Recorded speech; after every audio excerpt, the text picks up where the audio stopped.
एक बार गर्मियों की छुट्टी के दौरान एक छोटा लड़का अपने दादाजी से मिलने गांव आया। ये उसकी स्कूल की छुट्टियां थी और वो अपने दादाजी के साथ समय बिताने को लेकर बहुत ज़्यादा उत्साहित था। उसके दादाजी न केवल बुद्धिमान थे, बल्कि उनके पास हर दिन को खास बनाने का जादुई तरीका भी था। दादा पोते अक्सर खेलती, बगीचे में टहलती और आंगन के बड़े पेड़ की छाया में कहानियाँ साझा करते। लड़के को ये पल बहुत ज़्यादा पसंद थे और वो इनके साथ बिताए गए समय को संजो कर रखता था।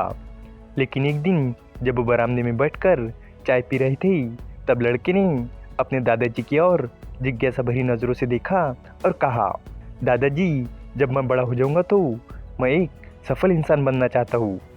क्या आप मुझे बता सकते हैं कि जीवन में सफल कैसे बने? दादाजी की आंखें चमक उठी और उनके चेहरे पर एक हल्की मुस्कान आ गई। उन्होंने जवाब दिया, बिल्कुल मेरे बच्चे, लेकिन तुम्हें ये बताने से पहले मैं तुम्हें कुछ दिखाना चाहता हूँ। और इतना कहकर वो खड़े हो गए और लड़के का हाथ पकड़ा और दोनों बाजार गए। बाजार से दादाजी ने दो छोटे पौधे खरीदे। लड़का थोड़ा हैरान था, लेकिन उसने अपने दादाजी से कोई सवाल नहीं पूछा। और घर लौटने के बाद दादाजी ने सावधानीपूर्वक एक पौधे को एक बड़े गमले में लगाया और उसे खिड़की के पास घर के अंदर रख दिया, जबकि दूसरे पौधे को आंगन में खुले आसमान के नीचे मिट्टी में लगाया। काम खत्म करने के बाद दादाजी ने लड़के से पूछा, तुम्हें क्या लगता है, इनमें से कौन सा पौधा भविष्य में बेहतर बढ़ेगा? लड़के ने थोड़ी देर सोचा और फिर जवाब दिया, जो पौधा घर के अंदर है वो बेहतर बढ़ेगा, क्योंकि ये सुरक्षित है। इसे तेज़ धूप, भारी बारिश या पत्ते खाने वाले जानवरों का सामना नहीं करना पड़ेगा, जबकि बाहर का पौधा तो कई खतरों का सामना कर सकता है। दादाजी ने विचारपूर्वक सिर हिलाया और कहा, चलो देखते हैं क्या होता है। अगले कुछ हफ्तों में लड़के ने दोनों पौधों को ध्यान से देखा। उसकी भविष्यवाणी के अनुसार घर के अंदर का पौधा खूब फल फूल रहा था। उसकी पत्तियां हरी और चमकदार थी और वो धीरे धीरे बढ़ रहा था। वही बाहर का पौधा अपनी चुनौतियों का सामना कर रहा था। तेज हवा में उसकी नाजुक शाखाएं हिलती थी। तपती दोपहर में उसकी पत्तियां मुरझा जाती थी, लेकिन फिर भी वो पौधा थोड़ा थोड़ा बढ़ता रहा। जल्द ही लड़के की गर्मियों की छुट्टियां खत्म हो गई और वो अपने माता पिता के साथ घर लौट गया। पौधों की यादें धीरे धीरे धुंधली हो गई, क्योंकि स्कूल, दोस्त और अन्य कार्य उसके ज़िंदगी में शामिल हो गए। और 4 साल पलक झपकते ही बीत गए। और फिर एक दिन एक और गर्मियों की छुट्टी के दौरान लड़का अपने दादाजी से मिलने फिर से गाँव आया।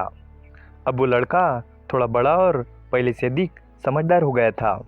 उसे वो सवाल याद आया जो उसने सालों पहले पूछा था। लड़के ने कहा, दादाजी, पिछली बार जब मैं यहाँ आया था तो मैंने आपसे पूछा था कि जीवन में सफल कैसे बने। आपने मुझे इसका जवाब नहीं दिया था। इसकी बजाय आपने 2 पौधे लगाए थे। आपने ऐसा क्यों किया था? दादाजी ने हंसते हुए कहा, धैर्य रखो मेरे बच्चे, पहले चलो एक चक्कर लगाते हैं। वो लड़के को घर के उस कोने में ले गए जहाँ गमले वाला पौधा रखा हुआ था। लड़के ने देखा कि वो पौधा सिकुड़ गया है, उसकी शाखाएं गमले के भीतर सिमटी हुई है। और फिर दादाजी उसे आंगन में ले गई जहाँ दूसरा पौधा लगाया गया था। लड़की की आंखें आश्चर्य से चौड़ी हो गई। उसके सामने एक विशाल पेड़ खड़ा था, जिसका मोटा और मजबूत तना और दूर दूर तक फैली शाखाएं थी। वो एक बड़ी छाया दे रहा था, जिसमें से गुजरने वाले लोग आराम कर सकते थे। उसकी शाखाओं पर चिड़िया चहचहा रही थी और गिलहरियाँ दौड़ भाग रही थी। लड़के ने उत्साह से कहा, वाह दादाजी, ये पेड़ कितना बड़ा है, लेकिन ये कैसे संभव है? बाहर वाले पौधे ने तो कई चुनौतियों का सामना किया, जैसे कि तूफान, तेज धूप और जानवर। फिर भी ये पौधा घर के अंदर वाले पौधे से इतना बड़ा कैसे हो गया?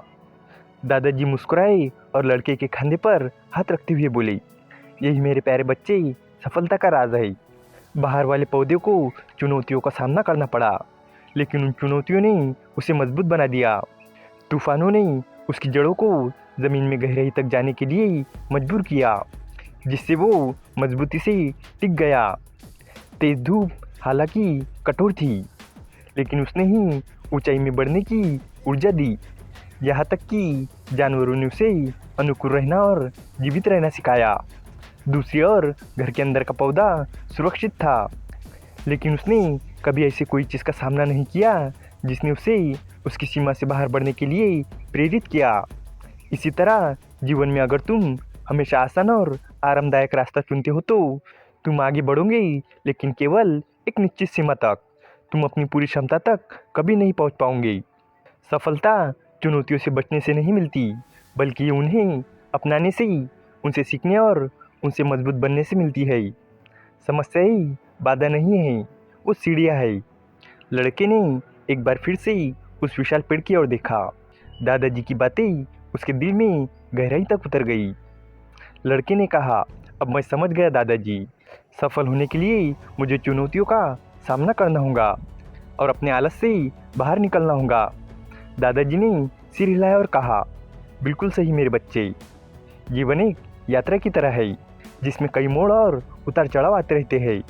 हर बाधा जिसका तुम सामना करते हो वो सीखने, आगे बढ़ने और मजबूत बनने का एक अवसर है। इसे एक खेल की तरह सोचो। मज़ा चुनौतियों से बचने में नहीं, बल्कि उन्हें हल करने में है। और जितनी अधिक चुनौतियों का सामना तुम करोगे, तुम उतनी ही अधिक कुशल और आत्मविश्वासी बनोगे। लड़का मुस्कुराया और बोला, धन्यवाद दादाजी, मैं इस सबक को अपनी पूरी ज़िंदगी याद रखूँगा। और उस दिन के बाद लड़के ने जीवन को एक नए दृष्टिकोण से देखना शुरू किया। उसने चुनौतियों का स्वागत किया और उसने बाधाओं को अवसरों के रूप में देखा।